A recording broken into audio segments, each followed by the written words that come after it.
Halo Sobat Data, welcome to Podstat, Podcast Statistika. Jelajah dunia dengan data. Yoi, keren banget gak sih? Yoi. This first time, pertama kali dalam sejarah bro. Apaan tuh yang pertama kali? Masa kamu gak tahu sih?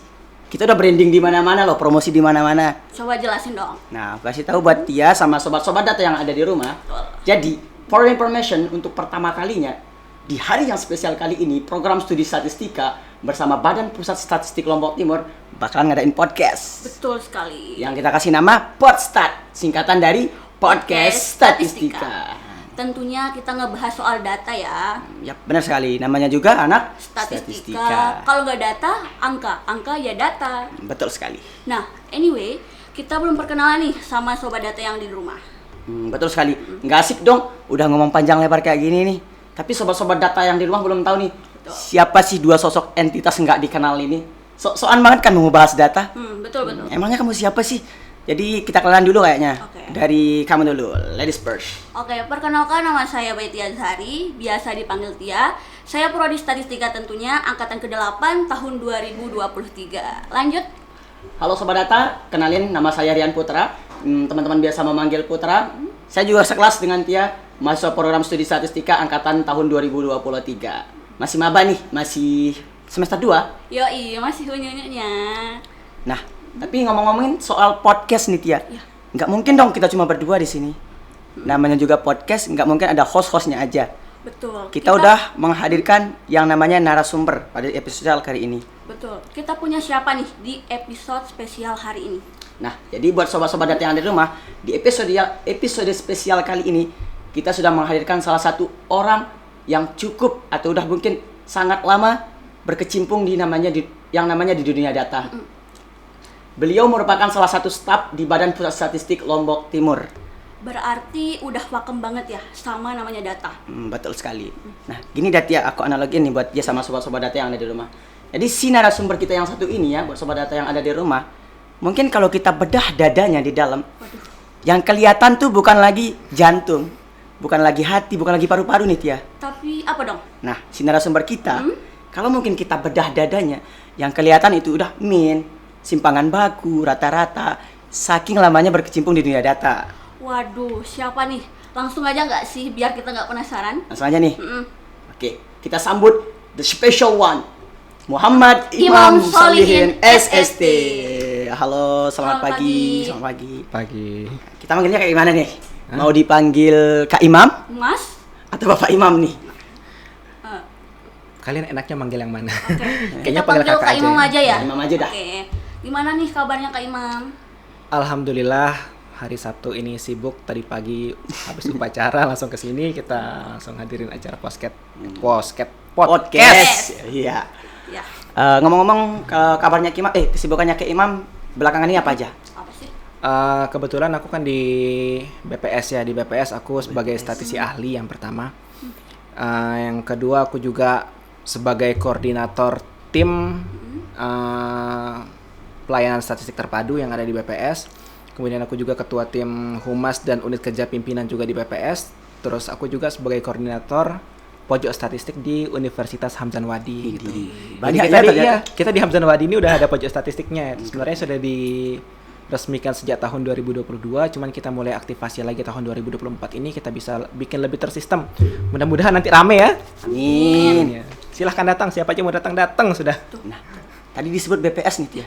Anyway, tadi ada yang menyinggung BPS nih. Mungkin sobat data yang di rumah belum tahu nih apa sih itu BPS. Kamu taunya apa? BPJS. BPJS. Nah, mungkin bisa Kak Imam jelasin dikit. BPS itu apa sih sebenarnya Kak Imam? Makanan daerah mana sih itu? Bukan. Bukan ya.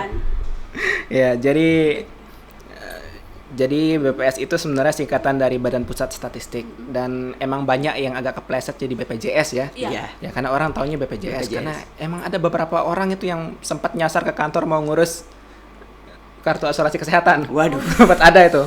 Nah, kemudian waktu aku juga dulu pernah penempatan di Kabupaten Dompu, BPS itu juga ada yang ngira singkatan dari Bidan Praktek Swasta. Bidan praktik swasta. Iya, kebetulan singkatannya BPS juga Iya. gitu. Dari data ke bidan nih kok bisa ya? Justru orang taunya BPS itu adalah sebagai kantor sensus.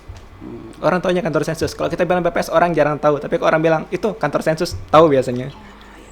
Itu dia BPS. Mungkin ndak semua orang tahu ya. Kalau yang di Lombok Timur kan kantornya ada di sebelahnya SMP 1 Selong. SMP 1 Selong dia kantor BPS. Oh, jadi itu buat sobat-sobat data yang belum tahu mengenai apa itu BPS.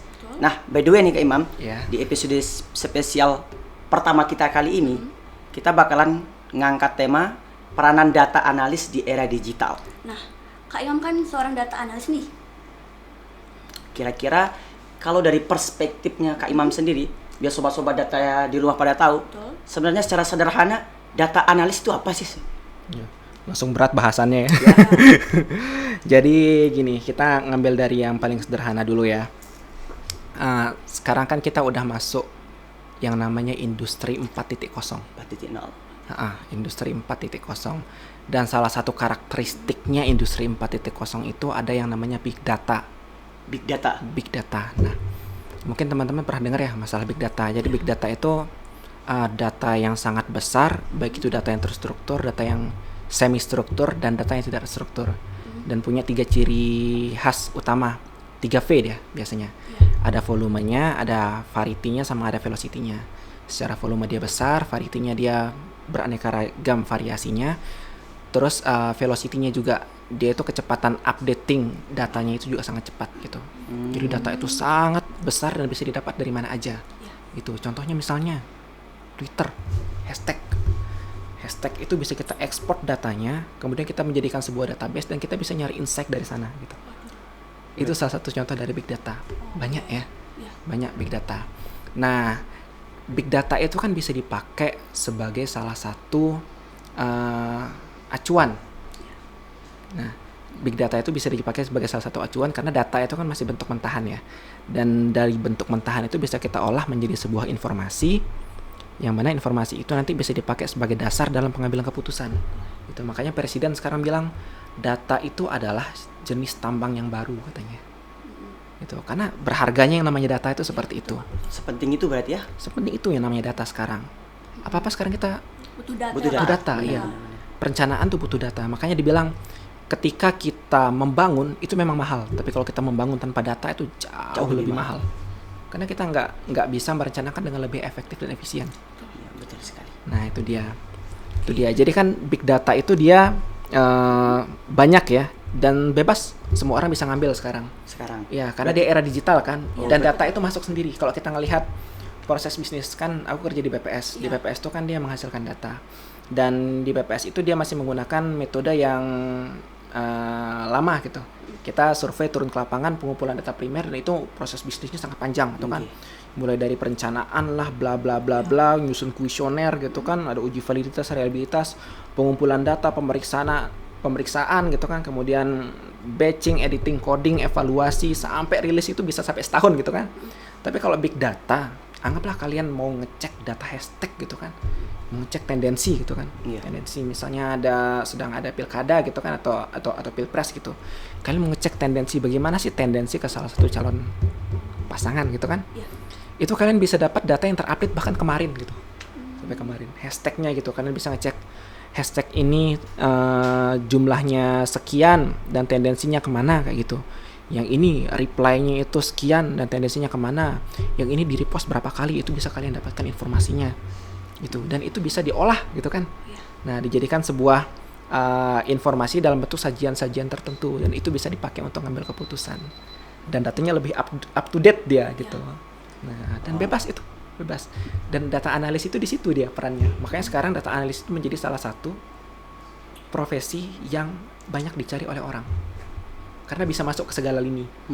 Aku sering ngomong sama kalian kan, waktu kita ngumpul-ngumpul di pojok, atau aku sering cerita-cerita juga, bilang ilmu statistik itu luas itu, tapi ilmu statistik itu bukan ilmu yang bisa berdiri sendiri, gitu kan?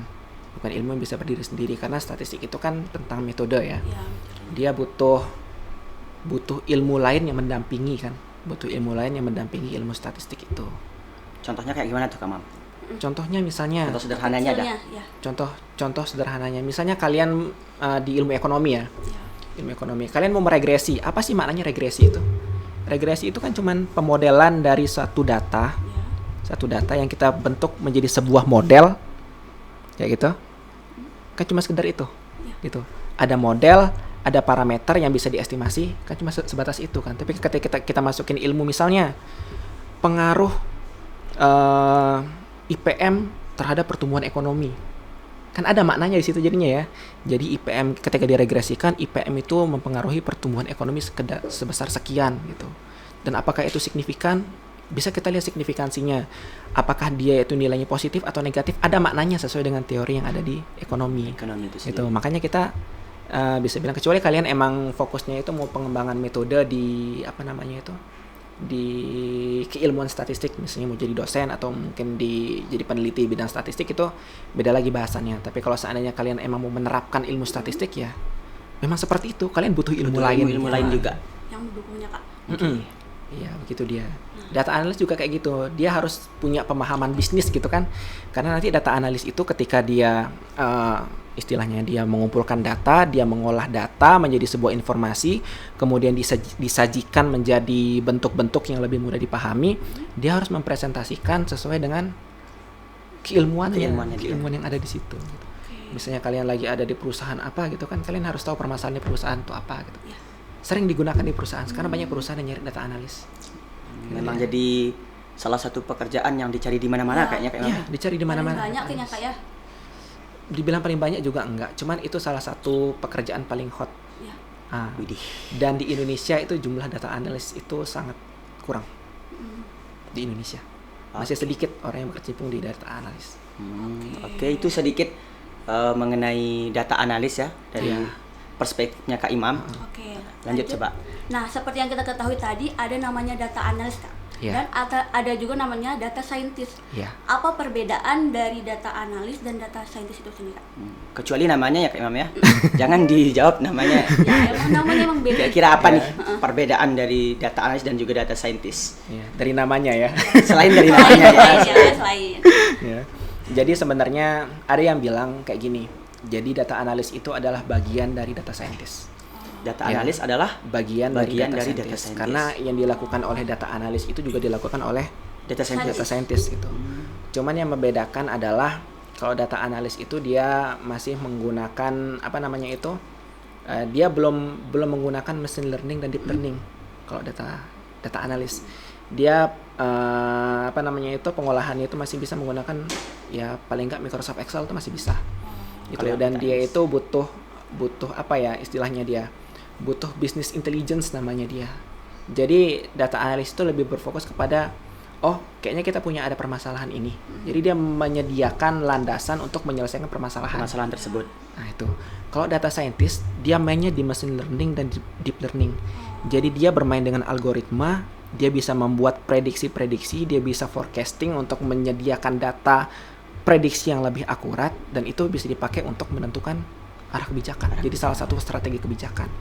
Jadi beda dia. Kalau seandainya di di data scientist itu dia juga ada masuk ilmu komputernya juga. Karena dia kan dia menggunakan algoritma. Dan kalau di di data analis itu mungkin dia butuh sekedar business intelligence. Kalau di data scientist itu mungkin dia butuh ilmu yang lebih luas lagi kayak ilmu ekonomi. Karena dia harus menggali insight gitu. Dia nggak cuma based on problem, dia ngelihat data. Misalnya gini, paling sederhana. Sekarang itu kan bukan tiap ya, bisa kita bilang retail yang ada di sekitar kita ya, dan supermarket itu kan sudah menerapkan kartu member ya. Kartu member, benar. Kartu member ya. Nah, member itu kan merekam ya. Yang pertama dia merekam informasi demografi kita dulu, kayak kita jenis kelaminnya apa, tanggal lahirnya berapa gitu kan. Iya, identitas. Termasuk alamat kita dari mana. Kayaknya aku bilang demografi ya. Karena dia juga melihat kita asalnya dari mana gitu. Nah, terus waktu kita belanja, kita serahkan kartu itu, dia merekam juga, orang ini belanjanya ini. Dan itu bisa menjadi big data. Gitu. Nah, kalau dia data analis itu dia dari data itu. Nah, dari data ketika yang ada sudah ya? terkumpul itu dari database, dia menyusun database-nya, dia memelihara database-nya. Ketika ada permasalahan, dia harus bikin ya semacam data itu diolah jadi informasi itu bisa dia visualisasikan. Nah, dari hasil visualisasi itu disediakan kayak ternyata ada kondisinya dari data yang sudah ada itu adalah ini. kayak gitu. Nah, dan itu bisa dipakai oleh pengambil kebijakan, si ownernya si bisnis ini untuk mengambil keputusan kayak gitu. Beda dengan data scientist. Kalau data scientist tuh dia tidak cuman itu. Jadi selain ada masalah, ketika tidak ada masalah pun dia tetap menggali gitu. Dia ngecek seriesnya seperti apa, apakah bisa dimasukin sebagai ke algoritma ini kayak gitu kan. Nanti bisa dibikin forecastingnya. Kira-kira dengan strategi ini, kira-kira dalam 5 tahun ke depan itu penjualannya seperti apa gitu kan. Nah, apakah perlu intervensi atau tidak kayak gitu. Jadi dia masuk ke ranah pengambilan keputusan. Dan sebenarnya selain data analis sama data scientist juga ada data engineer sebenarnya. Data Engineer. data engineer. Kamu pernah dengar nggak? Enggak. Nggak pernah. Nggak Coba dengar. Kita tahunya cuma data analis sama data scientist aja sih. Cuma kalau data engineer itu dia berfokus ke softwarenya, pengembangan algoritma, terus pemeliharaan dan perbaikan infrastruktur database kayak gitu dia kalau data engineer. Kalau data analis itu kan dia penggunaannya kan, menggunakan itu. Nah, kalau data engineer beda lagi. Makanya dibilang kalau data analis itu mungkin dia butuh ilmu matematika sama statistik. Kalau data scientist itu dia butuh ilmu matematika, statistik, dan ilmu komputer. Kemudian data engineer itu mungkin dia full harus menguasai ilmu komputer gitu. Berarti lebih kompleks dia daripada Kompleks data analis. Dia udah mainnya di algoritma, dia udah mainnya di pemrograman. Waduh. Nah, jadi data analis aja lah Tia. Enggak usah jadi data scientist. Jangan. Kita ngikut-ngikut aja udah. Lebih berat kayaknya ya. Kayaknya berat banget bahasannya. Iya. Nah, kita ke yang lebih sederhana aja deh Kak Imam. Ya. Kalau boleh tahu udah berapa lama nih Kak Imam udah jadi data analis? Ya. Jadi data analis. Sebenarnya dibilang data analis juga apa ya? Karena aku ndak berkecimpung dengan big data banget ya. Ya. Ya, cuman data yang aku kelola, yang aku biasa urus juga ya lumayan banyak. Banyak lah ya. Ya, dan aku kan sebenarnya karena aku di BPS juga kerjanya, jadi aku fokus di pengumpulan data. Pengumpulan datanya aja. Pengumpulan data, dan itu mau dibilang big data juga dia velocity-nya secara velocity data tidak memenuhi. Jadi aku masih bilang itu adalah data, masih bentuk data sederhana yang terstruktur gitu kan. Cuman aku beberapa kali sering apa istilahnya ya, mengekspor beberapa data. Misalnya aku coba dari Twitter lah gitu kan, aku coba. Terus aku juga coba mengekspor data dari sumber-sumber lainnya, aku coba cari insight-nya dari sana gitu. Nah, aku udah 6 tahun. 6 tahun. Ya. Wow. Aku begini, Lumayan lama ya, Pak. kayaknya kemarin lucu ya di ya, waktu aku lihat teasernya ya. Aduh. Kak Imam 15 tahun bekerja. Aku mikir umurku baru 29 tahun, ini 30. Kok 15 tahun kerja? Berarti kan dari umur 15 tahun udah kerja ya? Dari habis SMA berarti. Iya. Bukan habis SMA, itu masih SMA. Masih SMA lagi. tuh, SMP ya? Masih SMP ya. tuh. 15 tahun yang lalu itu kan 2009 ya. 2009 aku masih SMP. 2009 masih SMP. Wah, hebat banget. SMP Ngeri banget ya kalau udah 15 tahun. Pekerjaan itu ilegal tuh. Nah, tapi nih Kak Imam, tentu di setiap pekerjaan kita pasti harus memiliki keterampilan khusus Ya, nih untuk menunjang si pekerjaan tersebut. Nah, kalau dari sebagai seorang data analis, kira-kira mungkin 2 atau 3 keterampilan khusus apa yang harus dimiliki, yang wajib dimiliki oleh seorang data analis nih? Ya, yang pertama yang paling utama itu sebenarnya ya kemampuan kita dalam menganalisis data. Itu yang pertama. Jadi setidaknya kita punya pemahaman di matematika dan statistika. Itu yang pertama. Yang kedua itu kita setidaknya harus memiliki kemampuan dalam mengoperasikan software. Paling tidak kalau data analis kita harus mahir dalam menggunakan Microsoft Excel. Minimal itu ya? Iya, minimal. Aduh, Minimal. Karena kayak gini ya, kalau seandainya kita berbicara yang lebih jauh kayak SPSS misalnya, kita lebih jauh ngomong masalah Fuse atau R, itu kan sebenarnya fokusnya lebih ke yang statistik inferensia kan. Benar. Nah. Pengambilan keputusannya. Iya, sedangkan kalau kita ngolah big data, banyak perusahaan itu sebenarnya lebih suka dengan data-data yang sifatnya analisis deskriptif. Makanya aku bilang kayak gini, jangan pernah meremehkan statistik deskriptif. Ya, benar. Kekuatan statistik deskriptif itu jangan pernah diremehkan. Kenapa? Karena itu bisa menggambarkan dan sebenarnya perusahaan-perusahaan yang perusahaan itu lebih suka menggunakan data-data yang lebih gampang mereka baca gitu. Maksudnya kayak gini, ketika ada permasalahan itu semakin sulit permasalahan itu lebih bagus ketika diselesaikan dengan metode segampang mungkin gitu. Aku pernah diskusi sama temanku. Kebetulan aku kan lulusan STIS ya. temanku itu lulusan dari IPB. Jadi di STIS tuh kan kita kalau PKL itu PKL itu kan kita ngadain survei besar kan. Sedangkan kalau mereka kayak magang di satu perusahaan kayak gitu. Langsung ke perusahaan gitu. Jadi kayak mereka itu dikasih database, ini loh datanya, coba kamu olah gitu. Dia sudah menganalisis inferensi ya. Kita pakai regresi logistik kayak gini. Kita pakai analisis time series, kita modelkan ARIMA gitu kan. Sama dibikin statistik deskriptif. Dicoret itu inferensianya. Waduh. Berarti lebih suka yang deskriptif. Iya, deskriptif. Dibilang ini lebih mudah dipahami kayak gitu. Ya, kita sebagai orang awam juga lebih enak ngelihat gambar ya. Maksudnya kayak gini. Kita itu kalau kita sebagai statistisi ya, kan statistisi kan setidaknya kita punya produk ya. Orang itu lebih suka dengan sesuatu yang mereka lebih mudah pahami. Benar. Ya. Benar Kak, benar. Benar, makanya salah satu skill yang dibutuhkan oleh data analis itu adalah kemampuan untuk memvisualisasikan data. Itu kan ya, tidak cuma dalam hal grafik atau tabel, mungkin kalian juga bisa memvisualisasikan data itu dalam bentuk infografis. Kayak gitu. Makanya kita butuh skill-skill kayak gitu, termasuk skill komunikasi juga, karena kita harus mempresentasikan data-data yang informasi-informasi yang kita yang kita hasilkan. Ya benar sih, nggak asik dong kalau kita udah nganalisis data, berhasil nge-visualisasiin data tapi nggak bisa ngejelasinnya sama orang. Percuma juga sih. Iya, udah ngolah visualisasi waktu presentasi langsung gini, diem gitu kan. Mungkin kan. Iya benar sih.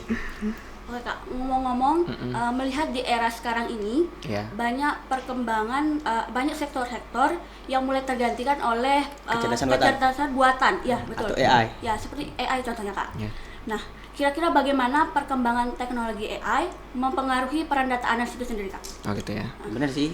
Ini memang AI ini cukup meresahkan apalagi di era sekarang. Iya. Udah banyak cerita-cerita yang datang. Kalau sektor ini bakalan tergantikan sama AI. Kalau ini bakal tergantikan sama AI. Karena karena apa namanya itu? Karena mengurangi lapangan pekerjaan katanya. Itu juga sih. Jadi kira-kira gimana tuh Kang? Ya, kalau kita ngomong AI ya, yang paling simpel sebagaimana menakutkannya AI itu kita nonton film Terminator ya. Ya, Terminator itu kan digambarkan seolah-olah manusia itu dikalahkan oleh mesin yang mereka ciptakan sendiri. Ya, betul. Mereka kayak bisa punya kecerdasan, bisa kayak merancang strategi gimana caranya mengambil alih dunia dari manusia kayak gitu kan. Cuma kan itu di bayangan manusia ya. Cuma kalau kita ngelihat perkembangan teknologi. Sekarang kan kita udah ada di industri 4.0 ya. Industri 4.0 itu kan salah satu cirinya itu adalah big data dan artificial intelligence, AI ya. AI, artificial, bukan AI ya, AI. Bukan AI. Karena ada dulu waktu pelatihan videografis, aku tanyain, apa kira-kira software lain selain Microsoft PowerPoint atau VN Video yang bisa kita pakai untuk mengedit video? Ada yang kata, CapCut. CapCut ya.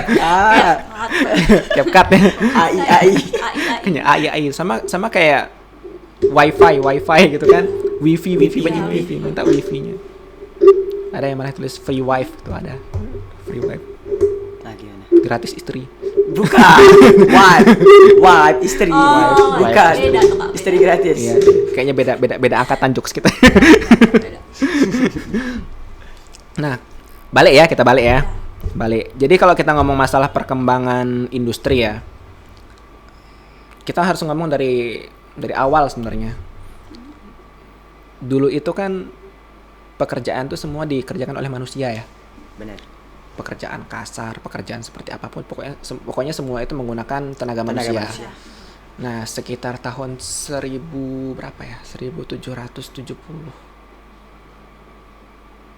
76 nggak salah. Pokoknya 1770-an itu James Watt itu menemukan mesin uap. Oh, yang pertama kali berarti asal usulnya itu mesin uap. Mesin uap itu disebut sebagai revolusi industri 1.0. Jadi ada pekerjaan manusia yang tergantikan oleh mesin uap. Gitu kan? Ya. Jadi kayak kapal itu kan, kapal laut yang awalnya orang itu menggunakan tenaga angin untuk layar itu kan berubah jadi mesin uap gitu. Jadi orang ketika mau mengelilingi dunia itu butuh waktu bertahun-tahun, ya 80% waktunya itu bisa dipangkas gara-gara kayak mesin uap gitu kan. Alat. Ya, tapi ada pekerjaan-pekerjaan yang awalnya dikerjakan manusia itu digantikan oleh mesin uap. Kayak gitu dia. Itu revolusi industri 1.0 kayak gitu. Ya, cuman kan manusia berkembang ya. Maksudnya ketika manusia ada mesin uap itu otomatis manusia juga menemukan jenis-jenis pekerjaan yang lain kayak gitu. Iya, dicoba yang salah satu contohnya operator mesin uap misalnya gitu kan. Iya benar. Oh iya ya. Hilang pekerjaan yang lama, muncul pekerjaan yang baru. Iya. Manusia itu berkembang. Jadi yang jadi salah satu sifat manusia itu adalah manusia itu bisa beradaptasi. Beradaptasi, benar. Salah satu ciri khas manusia itu bisa beradaptasi. Kemudian setelah itu awal tahun 1900-an mulai muncul revolusi industri 2.0. Itu kalau nggak salah muncul kendaraan dan listrik. Transportasi berarti. Iya, transportasi. Dan pekerjaan lebih spesifikasi gitu kan. Maksudnya kalau dulu kan waktu di revolusi industri 1.0 tuh misalnya bikin mesin uap nih. Satu orang aja bikin satu mesin tuh. Dari awal sampai akhir. Nah, kalau di revolusi industri 2.0 itu dia udah mulai spesifikasi kerjaan. Jadi ada yang bikin ban aja gitu. Jadi industrinya udah mulai jalan gitu kan. Nah, masuk ke revolusi industri 3.0, penemuan komputer. Oh, berarti komputer itu masuk di 3.0. 3.0. Penemuan komputer itu. Nah, komputer termasuk diantaranya apa istilahnya itu? Banyak pekerjaan-pekerjaan manusia yang tergantikan oleh komputer. Gitu. Kayak awalnya kita pakai mesin ketik ya. Iya. Mesin ketik. Komputer yang awalnya bisa tulis tangan kita bisa pakai komputer gitu kan, di print lah segala macam. Nah, barulah kita masuk kecerdasan apa namanya itu, revolusi industri 4.0. Itu udah mulai ada internet. Jadi udah mulai ada big data gitu kan, mau yang terstruktur, yang semi terstruktur, yang tidak struktur. Tahu nggak contoh big data yang tidak struktur? Apa tuh? Data video. Video? Ya. Kenapa dikatakan tidak struktur? Karena bentuknya tidak jelas. Data video, data suara itu juga data kan? Iya. Data. Tapi dia tidak terstruktur gitu. Kalau terstruktur jelas kan ada angkanya, ada variabelnya kayak gitu kan. Kalau kemarin di MK Inggris tuh dibilang uncountable noun, tahu nggak? Iya. Jadi nggak bisa dihitung. Dia nggak bisa dihitung. Makanya orang juga berusaha mencoba untuk bagaimana caranya menangkap data dari video itu. Misalnya sensor wajah kayak gitu kan. Betul. Jadi mulai dikembangkan terus itu dia. Nah, ini kita udah ngomong masalah revolusi industri dari 1.0 sampai 4.0. Apa persamaannya?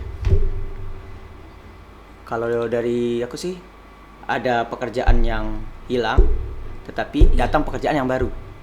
Ya, itu yang pertama. Itu yang pertama. Ya, cuman aku lebih mandangnya kayak gini. Persamaannya adalah semuanya diciptakan oleh manusia. Iya. Oh iya, benar sih. Benar. Semuanya diciptakan oleh manusia. Iya, semua diciptakan oleh manusia. Dan mesin itu bergerak berdasarkan algoritma. Beda dengan manusia kan. Kalau manusia punya sense, manusia itu bisa berkembang. Kalau mesin itu enggak. Dia berjalan berdasarkan algoritma. Bagaimana mesin itu bisa berkembang? Yang mengembangkan manusia. Yang nyusun algoritmanya juga manusia. Iya.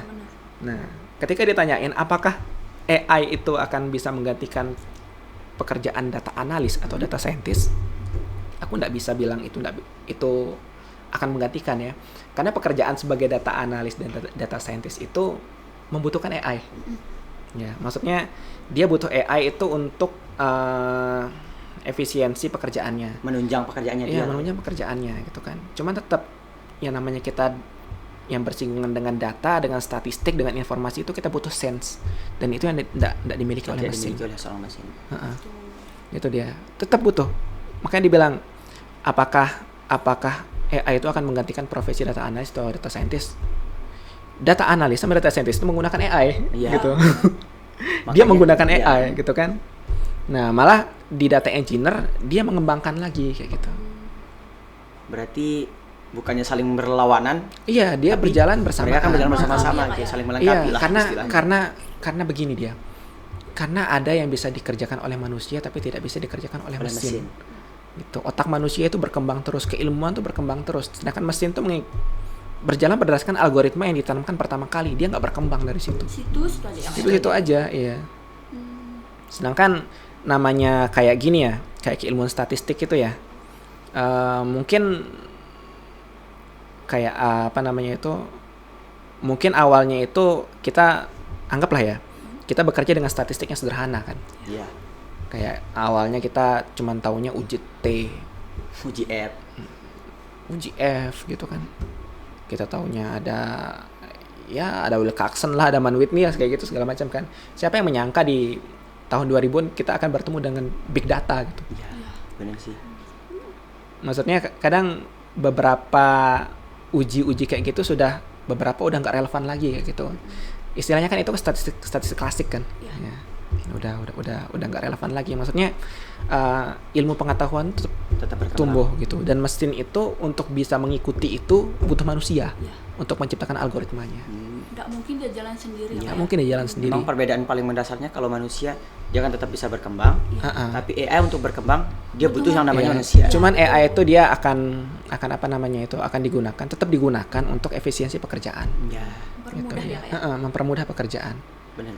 Dan seperti yang dibilang sama Ian tadi tuh, manusia itu juga kan kreatif ya. Ya, Adaptif gitu. Adaptif ketika satu jenis pekerjaan hilang, akan ada jenis pekerjaan yang lain kayak gitu. betul sekali. Nah. Sama kayak tukang cuci baju. Sekarang dulu kan ada pekerjaan tukang cuci baju kan. Hilang dibentuk satu usaha namanya laundry kayak gitu. Makin besar lagi tuh. Siapa yang nyangka coba ojek bisa online? Benar. Iya, itu data-data itu bisa jadi satu database, itu bisa jadi big data itu. Jadi kita berkembang berbarengan dengan teknologi. Kita berkembang berbarengan. Kalau mau dengan teknologi. mengadaptasi emang harus kayak gitu ya. Iya. Nah, Kak Imam, mendengar dari ceritanya Kak Imam ini cukup menarik ya. Iya. Mungkin setelah ini nih bakalan banyak dari sobat-sobat data yang tertarik buat jadi data analis. Betul. Kayak Tia mungkin ya nanti. Nggak mungkin. Amin.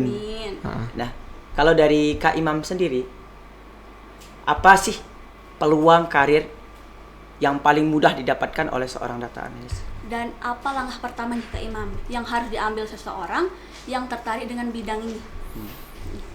Langkah ya. Siapa tahu setelah podcast ini langsung kita kerjain gitu ya Tia ya. Mungkin. Mau langsung kerja. Ya, kuliah dulu. Nah, kuliah dulu Kak. Masih kosong ini. Ya. Jadi kayak gini. Kita nggak tahu ya jalan kita akan kemana nanti ya. Ya, benar. Ya.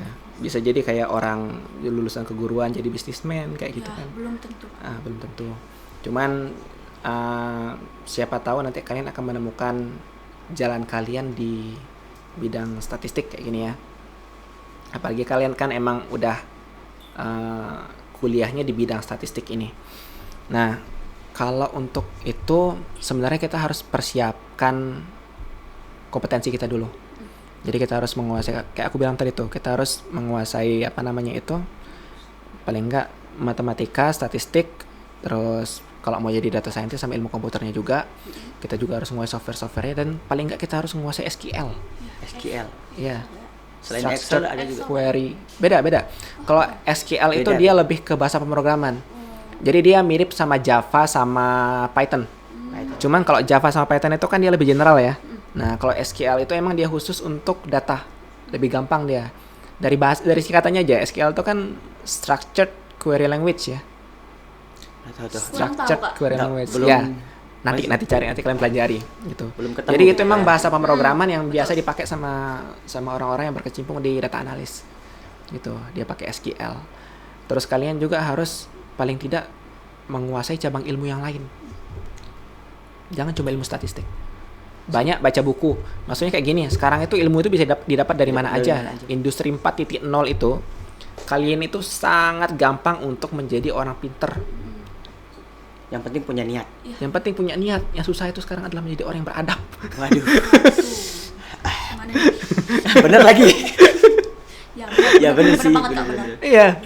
Karena kita belajar sendiri pun bisa ya. Iya, bisa. Gitu. Lain kita belajar lebih jauh daripada guru kita pun bisa kan. Iya. Di era digital ini ya Kak ya. Iya, di era sekarang ini.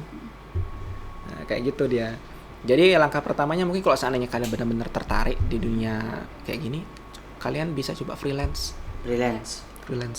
Kayak banyak sekarang platform online yang menyediakan freelance. Jadi kalian bisa daftar ke sana. Kalian menawarkan jasa kayak gini, kalian bisa ngirimkan CV, portofolio kalian. Kalau seandainya kalian dapat klien, bisa langsung dicoba kayak gitu keilmuan kalian. Iya, benar sih. Kayak gitu. Karena itu lumayan untuk nambah CV ya. Ya karena guru terbaik ya memang pengalaman sih. Iya. Tidak bisa kita belajar teorinya aja tanpa yang namanya praktik. Iya. Kadang yang bikin kita lebih mantap itu adalah ketika kita ketemu dengan masalah. Benar. Nah, sama kayak aku bilang, ini kan aku di pojok ya. Iya. Aku di pojok statistik. Jadi sekarang kita di Hamzan Wadi ini punya pojok statistik. Dan alhamdulillah kita sudah mulai aktif, mulai ada yang jaga, dan kita sebisa mungkin bikin pojok statistik ini adalah suatu tempat yang bisa menerima siapapun dengan menyenangkan gitu ya. Benar. Jadi nggak ada tekanan-tekanan. Iya, nggak ada tekanan-tekanan. Mau datang nyari data bisa, terus mau datang sekedar konsultasi masalah statistik bisa, mau datang cerita-cerita juga bisa, mau curhat nih kayak Tia kadang mau curhat. Ada. Atau jadi. Atau dikerjain tugas ya, Tia. boleh. Itu boleh. Iya, mumpung podcast kalian dibuka aja Tia. Jangan ya. Nanti dah Ya. ini malam. Nah, kayak gitu ya. Nggak apa-apa, datang. Kalau mau datang aja gitu. Kita menyambut hangat kedatangan teman-teman semuanya. Siap melayani. Iya, kami siap melayani. Jadi kita ada sekitar 20 orang agen yang berjaga ya. Nah, termasuk iya termasuk. Ya sudah. Ya. Jadi ada 20 orang agen yang berjaga. Nanti di sana kalian bisa tanyain langsung sama agennya. Dan dari BPS juga ada yang jaga itu sehari itu ada 2 orang mungkin yang piket selama 2 bulan pertama ya. Jadi 2 bulan pertama ini kita memastikan kompetensi teman-teman agen yang ada di pojok statistik ini jadi lebih mantap, baru kita lepas biar mereka bisa jalan sendiri gitu. Datang aja. Maksudnya kita bikin suasananya di sini lebih fun kayak gitu. Jadi kita terbuka untuk umum ya Kak Mami? Terbuka untuk umum, siapapun mau datang. Enggak hanya untuk yang statistik. Enggak cuma untuk statistik gitu. Nah, tunggu apa lagi? Langsung. Ya, siapa tahu ada yang kesulitan skripsi bisa tanya sama Rian nanti. Jangan.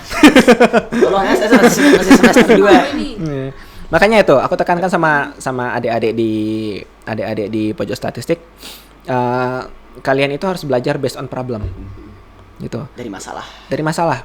Kenapa? Karena dari situ kalian paham esensi dari metodenya. Ya, gitu dia.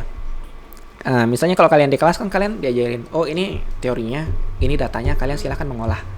Nah, jadi kalian diajarkan untuk bagaimana menjalankan prosesnya kan. Tapi ketika orang datang ke pojok statistik, datang kayak, halo, ini nih aku kayaknya bingung, aku lagi mau penelitian, mau membandingkan 2 metode, kira-kira aku harus pakai analisis apa? Nah, itu yang kita bantu berarti. Kira-kira kalian akan menjawab apa? Ya gitu kan. Udah. Nah, mungkin materinya kalian sudah pelajari, ya. Cuma karena kalian belum pernah ketemu sama permasalahan serumit itu, jadi kalian bingung gitu kan. Nah, dan itu tuh butuh pengalaman, makanya kita kasih pendampingan dulu di awal. Nah, jadi nggak cuma agen aja nih, ada juga staf-staf dari Badan Pusat Statistik Lombok Timur yang bakalan jaga. Dan kita juga punya program-program, banyak programnya ya. Bener. Ada sharing knowledge lah, ada seminar segala macam. Salah satunya ya ini. Ya, salah satunya podcast ini, ya. Podcast ini. Jadi buat sobat data jangan takut nih, datang aja langsung ke pojok statistika. Oke. Aku nggak tahu sebenarnya kenapa tiba-tiba jadi serius gitu omongan kita. Nah, kayaknya cuma itu aja deh Kak Mam dari kita berdua. Tapi kita belum selesai. Nih, Kak. Kita belum selesai nih. Ada part 2-nya. Ya. Jadi di sini di podcast kita kali ini kita nggak hanya berdua aja nih yang bakalan nanya-nanya ke Imam. Kita juga memberikan kesempatan sama sobat-sobat data yang ada di rumah untuk ikut berpartisipasi dalam podcast kita kali ini. Ya, caranya gimana tuh ya? Data analis itu betul. Nah, caranya nanti teman-teman bisa langsung bisa langsung mengecek di Instagramnya Himasta Universitas Hamzan Wadi. Di situ bakalan ada informasi terkait dengan program-program anak statistika di Universitas Hamzan Wadi. Jadi bagi teman-teman atau sobat-sobat data yang mau nanya, nah bisa tuh dicek, di cross check. Nanti akan kita bacain satu-satu pertanyaan yang telah teman-teman ajukan. Betul. Gimana? Kita langsung mulai nggak nih? Ya. Langsung mulai nih Kak Imam. Mana pertanyaannya di bawah sini ada? Ada. Nanti tolong editor dimunculin nama Instagramnya juga sekalian promosi. Oh gitu. Oke, kita mulai dari akun yang pertama yakni _yupadna. Nah, ini dari kepala bidang kita sendiri, Kak. Bidang dari statistik. Kak Yupadenia. Pertanyaannya, Min mau nanya, dari pandangan pembicara, bagaimana Anda melihat perkembangan teknologi mempengaruhi bidang statistika? Ini berkaitan dia sama yang tadi berarti Kak Imam. Antara data sama perkembangan teknologi. Kira-kira kayak gimana tuh perkembangannya? Data sama teknologi ya. Iya. Kayaknya tadi aku udah sempat singgung sedikit ya. Jadi kan kalau kita ngomong masalah statistik kan berarti kita panjang bahasannya ya. Asal mula statistik ya. Luas banget. Bukan luas, jauh. Jauh. Karena dia sudah ada sejak zaman Yunani kuno apa Romawi kuno ya. Yang pertama kali melaksanakan sensus. Itu udah berapa ribu tahun sebelum Masehi gitu. Itu sederhana kan, sensus dia pakai untuk menghitung jumlah penduduk. Ya gitu, lama-lama berkembang jadi ada statistik deskriptif gitu kan, lama-lama berkembang ada statistik inferensia, dan itu dilakukan penghitungan secara manual. Lama-lama ada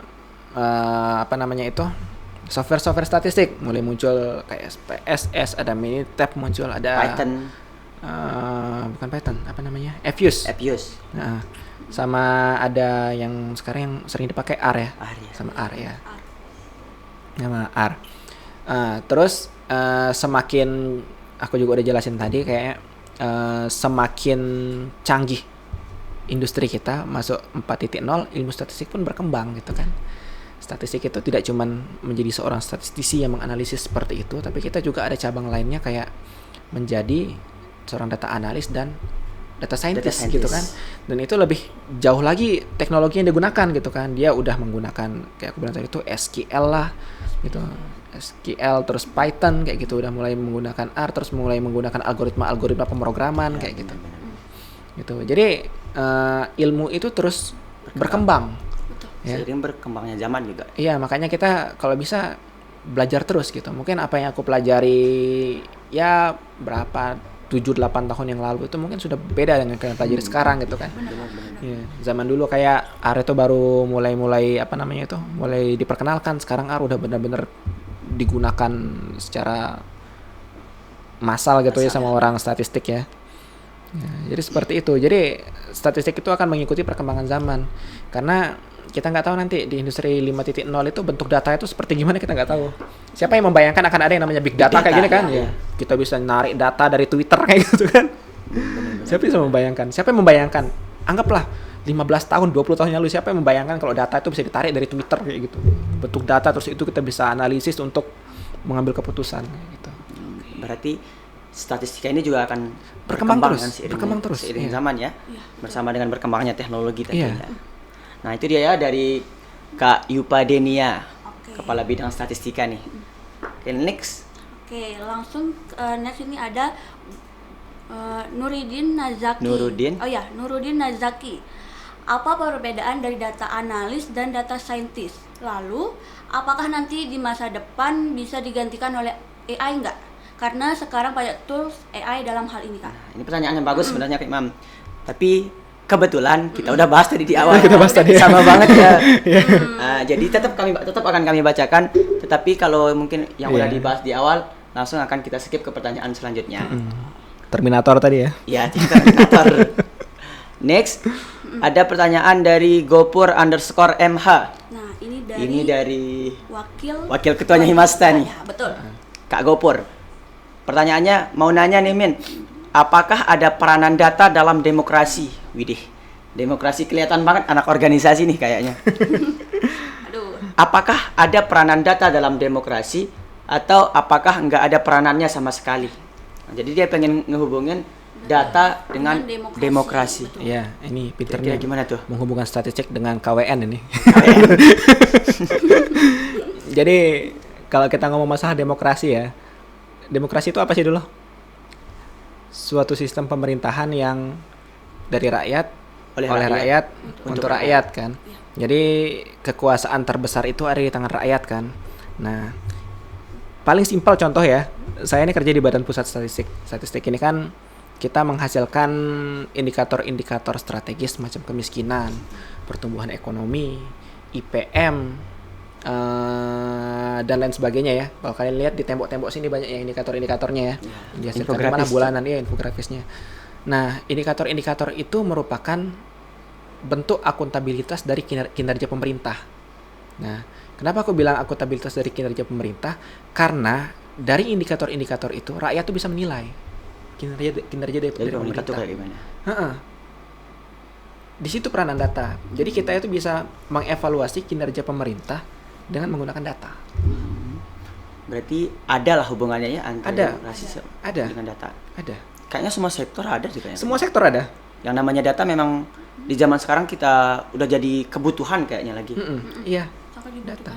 Data itu ada di semua sektor ya. Termasuk di kesehatan juga ada. Nah, oke, gitu ya Kak Gopur mengenai peranan data dalam demokrasi. Selanjutnya pertanyaan yang terakhir nih dari Nikma_AEI. Oke. Nikma ini. Kalau boleh tahu, suka dukanya jadi seorang ahli statistik apa aja ya Kak? Dan tips and trick biar bisa kerja di BPS. Siapa tahu bisa gantiin Kak Imam katanya. Bisa tuh, mungkin 2-3 tahun ke depan bisa gantiin Kak Imam nih di BPS. Mau menggantikan ya? Kalau menggantikan berarti kan aku pensiun dulu ya. Bisa lah. Boleh kayaknya. Bisa berkorban untuk yang lebih muda. Aku ndak setua itu. Ya, kalau berpartner mungkin iya gitu kan. Kalau berpartner kan berarti kita beriringan ada di sana ya. Oke, siapa tadi? Suka dukanya dulu. Ya. Suka dukanya dulu ya. Ya, namanya kita di istilahnya pabrik data ya, statistik ini ya. Survei kita banyak. Jadi ada survei yang bulanan, ada survei yang triwulanan, ada survei yang semesteran, ada survei yang tahunan. Ya, jadi kita tetap ada survei. Lembaga survei. Dan survei yang bulanan saja ada puluhan. Waduh. Itu melibatkan mitra, melibatkan seluruh pegawai BPS. Yang triwulanan itu skalanya lebih besar lagi. Kenapa dilakukan triwulanan? Karena emang tidak memungkinkan untuk dikerjakan ya setiap bulan. Ada yang semesteran. Contohnya itu survei sosial ekonomi nasional. Itu tuh dilakukan bulan Maret sampai bulan September dan itu dipakai untuk menghitung salah satu indikator strategis, yaitu indikator kesejahteraan, kemiskinan gitu kan. Terus ada yang tahunan kayak survei PMTB, terus survei apa namanya itu? Survei hotel, survei koperasi, itu dia tahunan. Dan kita juga melaksanakan sensus itu setiap 10 tahun sekali. 10 tahun sekali, ya. Dan itu kegiatan yang sangat besar, kita bisa melibatkan sampai 1000-an lebih mitra. Dan kegiatannya full tanpa henti. Biasanya kegiatan sensus jalan, survei-survei yang lain tetap jalan juga gitu. Jadi emang di BPS itu benar-benar beban kerjanya itu luar biasa beban kerjanya. Enak yang dilihat orang lah ya. Iya, dilihat orang dari luar mungkin enak gitu ya, tapi kita di dalam itu udah berdarah-darah itu. Iya, kita benar-benar sudah berdarah-darah kayak aduh, kayak ini apa tidak bisa disederhanakan lagi ya gitu kan. Nah, sedangkan kita di BPS sendiri rasanya kayak masih kekurangan sumber daya. Bisa gitu. tuh. Makanya mungkin siapa tadi? Nikma_AEI. Ya. Itu ya. Bisa nih. Bagaimana caranya tadi ditanya ya? Ya, Caranya Caranya adalah daftar PNS. Dengar nih, daftar PNS. Iya, karena kan kita lembaga pemerintahan ya. Untuk bekerja di lembaga pemerintahan harus jadi PNS kayak gitu. Berarti syarat buat bisa kerja di BPS tuh harus PNS terlebih dan dahulu. kita kan sebenarnya ada sekolah ikatan dinasnya ya, STIS. ASTS. Cuman kan tidak semua pegawai BPS tuh berasal dari sana. Ya gitu. Jadi banyak juga yang masuk lewat jalur penerimaan umum. Ya gitu. Gitu ya. Ya, gitu ya. Kita tunggu ya. Nikma_AEI. Nanti bisa mungkin calling sama Kak Imam. Aku enggak nerima pegawai. Calling-callingnya sama BKN. BKN. Oke. Sebagai penutup dari Gaisa Khairuz Zamani. Pertanyaannya, jam berapa mulai podcastnya? Waduh. Ini nih, buat sobat-sobat data yang belum tahu info lengkapnya, langsung kepoin Instagramnya Himasta di himasta_UH. Nah, kalau nggak mau di Instagram, kita juga punya Facebook nih. Facebook Himasta Universitas Hamzanwadi, namanya Himasta Universitas Hamzanwadi. Jadi kalau teman-teman kepo nih, apa aja kegiatan-kegiatan kita sebagai mahasiswa di Universitas Hamzanwadi, silakan langsung kunjungin aja, scroll aja, nanti teman-teman juga bisa komen, kita balasin satu-satu. Itu aja mungkin Kak Imam. Ya. Pertanyaan-pertanyaan dari Instagram. Ya. Yang terakhir nih, sebagai penutup, harapan dan mungkin sedikit quotes Kak Imam buat dunia data ke depannya. Buat dunia data ya. Secara umum. Harapan dulu ya. Kalau harapan sebenarnya aku bukan ke dunia data ya. Harapanku adalah datanglah ke pojok statistik. Bisa tuh. Kalian bebas menguji semua agen yang ada di sini. Kalian bebas menanyakan apa aja. Tanyakan saja apa aja. Mumpung juga masih ada pegawai BPS yang datang selama 2 bulan pertama. beri mereka masalah sebanyak mungkin biar mereka bisa berkembang. Ini adalah aku bisa bilang ini adalah sebuah simbiosis mutualisme namanya ya. Kalian menguntungkan mereka dengan memberikan mereka masalah, memberi kesempatan mereka buat berkembang. Kalian diuntungkan dengan dibantu gitu kan. Kita juga dapat insight baru lah, pengalaman-pengalaman baru. Cuman kalau harapan aku ya untuk dunia data, aku lebih punya harapan sama kalian sebenarnya. Apaan tuh, Kak? Ya. Jadi gantian di BPS. Bukan ya. Nikma_AI. Jadi harapanku kayak gini. Ilmu itu berkembang terus. Benar. Ya. Dan kalian itu jangan berhenti belajar dan jangan pernah merasa cukup. Tiap ketemu sama orang selalu kosongkan gelas. Kenapa? Karena kalian nggak tahu kalian akan mendapatkan ilmu dari mana. Kalau kalian gelasnya penuh terus, kalian nggak akan dapat apa-apa. Gitu. Kalau ketemu sama orang. Jadi tetap belajar. Ya, apapun yang kalian bisa pelajari. Sekarang kalian bisa mempelajari apa aja dari mana aja. Kalian mau belajar ilmu-ilmu yang ada di Jerman, tinggal cari websitenya orang Jerman. Ya gitu kan? Apalagi sekarang gampang kan dapat informasi. Nggak bisa bahasa Jerman, pakai Google Translate kayak gitu. Kayak kita punya banyak sekali jalan untuk belajar, tinggal tergantung kita sekarang. Kayak gitu. Cuman jangan lupa di atas ilmu itu ada adab. Ada. Nah, maksudnya kayak gini, adab itu adalah cerminan dari ilmu. Kayak gitu. Kalau kita lihat apakah ilmu kita berkah atau enggak, lihat adabnya orang. Kayak gitu. Jadi sebisa mungkin kalian cari ilmu sebanyak mungkin, tapi tetap merendah, terapkan ilmu padi. Ilmu padi abangku. Menyala abangku. Nah, itu dia ya sedikit kos dan juga harapan Kak Imam untuk dunia data ke depannya. Kami ucapkan sekali lagi banyak-banyak terima kasih kepada Kak Imam yang sudah menyempatkan waktunya untuk hadir di podcast perdana kita kali ini nih. Nah, setelah ini coba Sobat Data komen kira-kira siapa lagi nih biar kita undang sebagai narasumber. Jangan lupa pantengin terus sosial media Himasta Universitas Hamzanwadi. Jangan lupa like, comment, and subscribe. Nyalain notifikasinya biar teman-teman nggak ketinggalan informasi-informasi menarik lainnya. I'm a Start Boy Rian Putra. And me, Start Girl Bait Yazhari. This is Start Podcast Statistika. Jelajah dunia dengan data. Bye-bye.